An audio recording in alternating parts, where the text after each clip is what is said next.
मोदी जी ने जब 3 काले कानून को रद्द किया और एमएसपी अधूरी है, सरकार जो भी लिख के देगी उसका कब पालन होगा कब नहीं होगा कोई गारंटी नहीं है।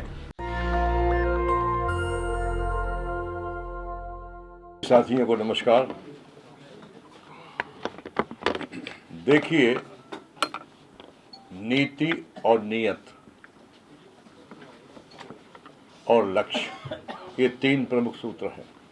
अगर हमारी नीति ठीक होगी, हमारी नीयत बहुत साफ होगी, तो लक्ष्य प्राप्ति से संसार की कोई ताकत हमको रोक नहीं सकती।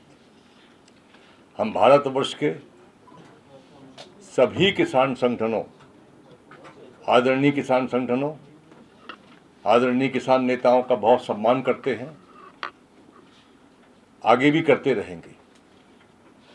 मगर उन किसान संगठनों का जो निरपेक्ष भाव से किसानों की संघर्ष की लड़ाई, किसानों की बुनियादी मांगों की लड़ाई को बड़ी ईमानदारी और निष्ठा के साथ लड़ते आए। हमारा जो मतभेद है एक विचारधारा का है और कार्यशैली को लेकर है। इसके पहले हम लोग एक गैर राजनीतिक प्लेटफॉर्म पर काम कर रहे थे, लंबे समय से कर रहे थे। पर जब ये 3 काले कानून आए तो 3 काले कानूनों को लेकर रकाबगंज गुरुद्वारा की 7 नवंबर की बैठक में ये हुआ तय। मैं व्यक्तिगत तौर से पक्ष में नहीं था कि ये लड़ाई बड़ी है और मिलकर लड़ना पड़ेगा। तो हम लोगों ने विचार किया कि ठीक है, मिलकर लड़ते हैं, और 7 नवंबर को 3 बिंदुओं पर हम लोगों ने तय किया कि हम नॉन पॉलिटिकल रहेंगे पूरी तरीके से। हमारे मंच पर कोई पॉलिटिकल नेता नहीं आएगा, हम किसी पॉलिटिकल व्यक्ति के मंच पर नहीं जाएंगे, न हम कोई पॉलिटिकल स्टेटमेंट देंगे। पूरी तरह से हम नॉन पॉलिटिकल होंगे।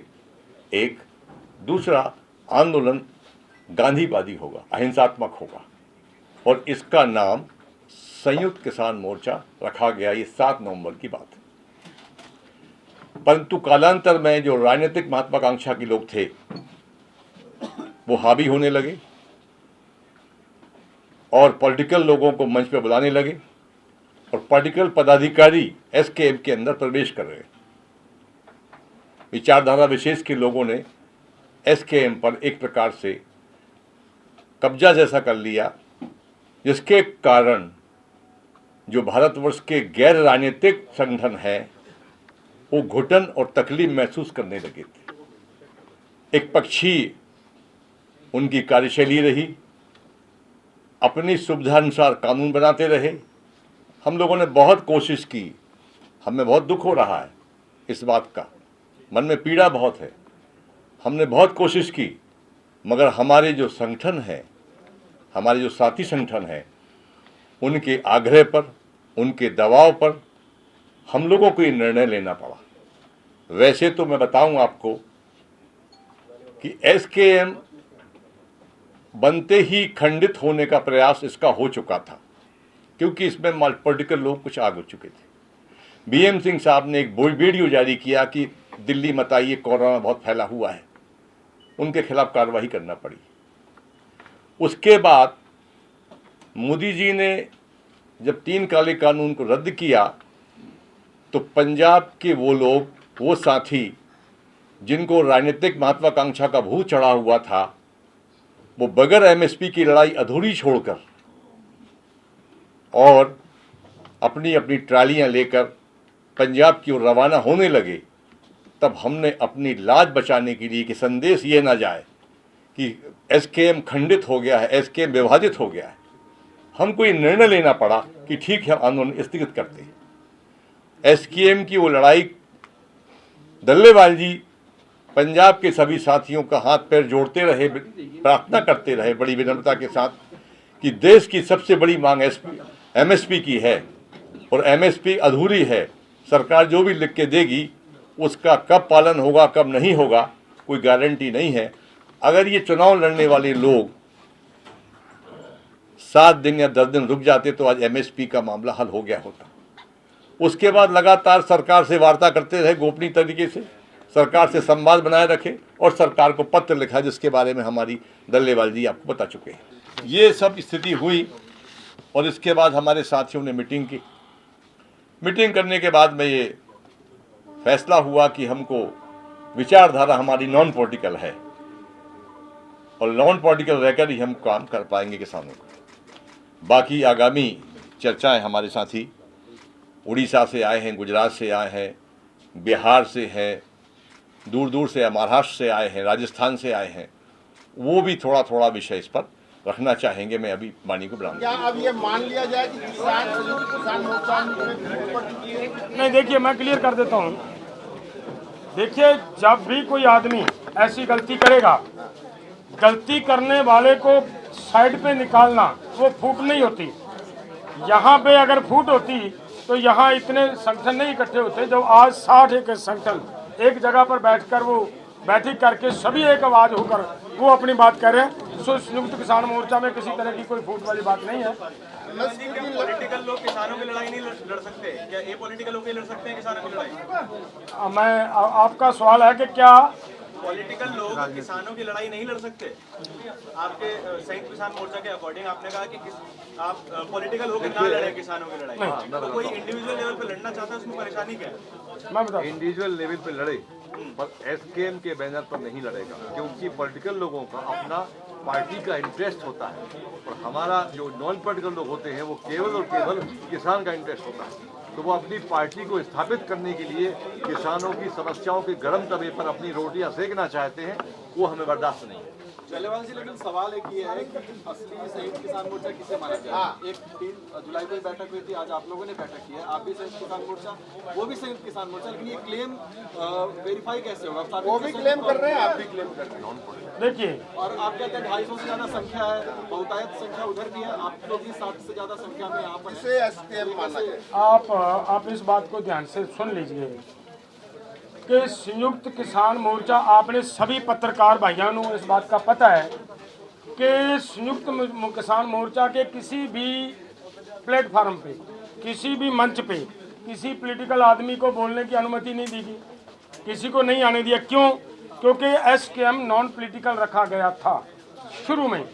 वो अगर जो आदमी अब उसी भावना पे काम कर रहा है, वो असली होगा, वो आपने फैसला करना है या लोगों ने फैसला करना है, या जो लोग वो लाइन बदल कर अब पॉलिटिकल लाइन की ओर चले गए हैं, वो लोग असली हैं, वो लोगों ने फैसला करना है। हमारा तो काम ये है कि क्लियर बात हमने लोगों के सामने आपके माध्यम से बता दी। एमएसपी की लड़ाई इस चिट्ठी के बाद जो उन लोगों ने आप बता रहे हैं कि उन्होंने सरकार से मिलजुल कर लिखी उनको, तो क्या एमएसपी की लड़ाई अब इस चिट्ठी के बाद खत्म हो रही है? नहीं, एमएसपी की लड़ाई सिर्फ, देखिए, जब आंदोलन होता है ना, आंदोलन किसी एक आदमी के हाथ में नहीं होता। गड़बड़ करने वाले करते हैं ये लोग जी। देखिए ना, आपने देख लिया, मैंने फिर पहले वाली बात कही है कि लोग बैठे हैं, लोग लड़ेंगे, लेकिन ये बात जरूर है कि एमएसपी की लड़ाई को एक बार बहुत बड़ा उस आंदोलन को चोट लगी है। वो आंदोलन में जो एक बार सरकार को भी लगेगा कि ये तो मतलब फट गया है, टूट गया, ऐसा हो गया, वैसा हो गया। जो हकीकत में एमएसपी की लड़ाई लड़ने चाह रहे हैं लोग, वो इस जगह पे इकट्ठे हो रहे हैं। जैसे मैं ये कह रहा हूँ आपको कि हम चाहते थे, राज्यपाल जी की खुद की एक वीडियो आ रही है, उन्होंने कहा, किसी फॉरेन चैनल पे वो इंटरव्यू दे रहे हैं, उसमें उन्होंने माना कि हम तो सब मोर्चे से वहाँ से आना चाह रहे थे, लेकिन डल्लेवाल नहीं उठना चाह रहा था। तो अब ये सभी लोग लड़ने वाले बैठे ना। मैंने उसी दिन ये बात कही थी कि एमएसपी का जब तक मसला हल नहीं होता, अदर स्टेट वाले लोगों का जो समस्या वो हल नहीं होती, उतनी देर तक हमें यहाँ से नहीं उठना चाहिए। एमएसपी हमारे लिए बहुत इंपॉर्टेंस रखती है, केवल अदर स्टेटों वालों के लिए नहीं, पंजाब के लिए भी है। अगर पंजाब का आज धरती के पानी की प्रॉब्लम आई है तो वो धान की खेती करने की वजह से आई है। अगर हमें अदर क्रॉप्स के ऊपर एमएसपी मिलनी शुरू हो जाएगी, हम धान की खेती क्यों करेंगे? हमारा पानी क्यों खराब होगा? पानी क्यों खत्म होगा? तो इसके लिए वो हमारी भी ज़रूरत है, केवल हरियाणा, यूपी, राजस्थान की नहीं है, वो पूरे देश की ज़रूरत है। और उसकी लड़ाई हम उस समय भी लड़ रहे थे, लेकिन हमारे इन भाइयों ने चुनाव लड़ने की एक जल्दबाजी में वो संयुक्त मोर्चा को उठाने के लिए तरह तरह के हाथ कंडे इस्तेमाल किए तो उस समय जैसे कक्का जी ने बताया कि मैंने तो उस दिन भी ये बात कही थी कि अगर स्टेट वाले अगर बैठेंगे तो हमारे पंजाब के जो संगठन है वो बैठेंगे इनके साथ। पंजाब किसी एक नेता के हाथ में पकड़ा नहीं है, पंजाब पूरे देश का है, देश के साथ खड़ा था, अब भी खड़ा है, आगे भी खड़ेगा और लड़ाई एमएसपी की हम लड़ेंगे, जीतेंगे। डलेवाल साहब एक नाम लिया वीएम सिंह का की हुण वीएम सिंह ਨੂੰ वापस लिया जाएगा? नहीं देखिए जे अगर वीएम सिंह ਨੂੰ वापस लेना ਹੁੰਦਾ ਤਾਂ वीएम सिंह ਨੂੰ ਪਾਸੇ ਕਿਉਂ ਕਰਦੇ? वीएम सिंह ਨੇ ਉਸ ਦਿਨ ਮੋਰਚੇ ਦਾ ਨੁਕਸਾਨ ਕੀਤਾ ਕਰਨ ਲੱਗਿਆ ਸੀ ਜਿਸ ਦਿਨ ਅਸੀਂ ਲੋਕ ਹਜੇ ਆ ਹੀ ਰਹੇ ਸੀ ਪੰਜਾਬ ਤੋਂ, ਅਦਰ ਸਟੇਟਾਂ ਤੋਂ ਲੋਕ ਹਜੇ ਸ਼ੁਰੂ ਹੋ ਰਹੇ ਸੀ ਆਉਣ ਨੂੰ, ਇੱਧਰ ਨੂੰ ਤਿਆਰੀ ਕਰ ਰਹੇ ਸੀ। ਉਹਨਾਂ ਨੇ ਉਹਨਾਂ ਦੀ ਇੱਕ ਵੀਡੀਓ ਵਾਇਰਲ ਹੁੰਦੀ ਹੈ किसी चैनल ਦੇ ਉੱਤੇ कि कोरोना बहुत है, अब अपने अपने घर में बैठकर प्रोटेस्ट करें, अपने अपने घरों में प्रोटेस्ट करें। तो हमने ये हमारा उसी दिन विरोध हो गया था कि ये कोई प्रोटेस्ट करने का तरीका है, लोग आएंगे हम आएंगे। वीएम सिंह की किसी ने बात नहीं सुनी, लोग यहाँ आए और 1 साल से ज़्यादा समय आंदोलन चला, लोग जीतकर कुछ ना कुछ लेकर गए हैं। सरकार को पीछे हटना पड़ा, बैकफुट पे जाना पड़ा और बाकी मसले भी हैं जो आपने वीएम सिंह को लेने की बात कर रहे हैं वो तो क्लियर बात है, उसी दिन से ही संयुक्त मोर्चा से वीएम सिंह को हटा दिया गया था। सर ऐसा तो नहीं है कि आप अपने ही पैर पर कुल्हाड़ी मार रहे हैं पॉलिटिकल लोगों को साइडलाइन करके, क्योंकि लड़ाई लड़ने के लिए आपको पॉलिटिकल पावर की जरूरत है ही नहीं। देखिए मैं ये बात कह रहा हूँ, पॉलिटिकल लोगों का एक और मोटिव होता है, उनका मोटिव है राजनीति के वो सत्ता हासिल करना। हमारा मोटिव सत्ता हासिल करना नहीं होता, हमारा मोटिव क्या होता है, हमारे लोगों की समस्याओं का हल करवाना। अगर हमारे लोगों की समस्या का हल होता जहाँ तक तो वहाँ तक हम लड़ेंगे। हमारा ये भावना नहीं होती कि हमने तो सरकार गिरानी है, वो तो हमारी इच्छा नहीं, क्योंकि हम पॉलिटिकल तो नहीं है, हम तो नॉन पॉलिटिकल लोग हैं।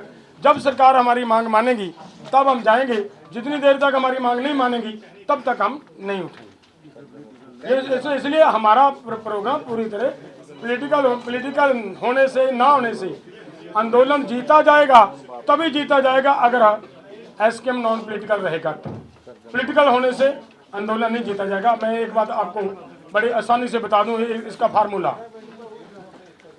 पूरा देश आंदोलन में था जिस तरीके से, लेकिन सबसे ज़्यादा आपको पता होगा पंजाब एंड हरियाणा और यूपी का कुछ हिस्सा था, यही था।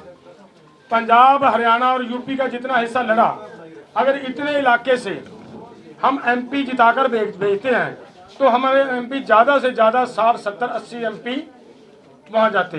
अगर हमारे 70 एमपी वहाँ बैठे होते, पॉलिटिकल लोगों की बात कर रहा हूँ मैं, उनके बैठे होने के बावजूद भी हमारे खिलाफ फैसला सरकार कर सकती थी वो गिनती से। लेकिन उसी क्षेत्र से आए हुए लोग जब रोड पे बैठे हैं तो उसी क्षेत्र के लोगों ने सरकार को झुकने के लिए और उसी पार्लियामेंट को कानून वापस लेने के लिए मजबूर कर दिया। नेशनल दस्तक की आपसे गुजारिश है कि अगर इसको बचाना चाहते हैं तो नेशनल दस्तक को सब्सक्राइब करने के लिए रेड कलर के सब्सक्राइब बटन को दबाएं, फिर बेल आइकन की घंटी दबाएं। नेशनल दस्तक को बचाने के लिए बहुत जरूरी है कि हर खबर को शेयर करें, लाइक करें, कमेंट जरूर करें।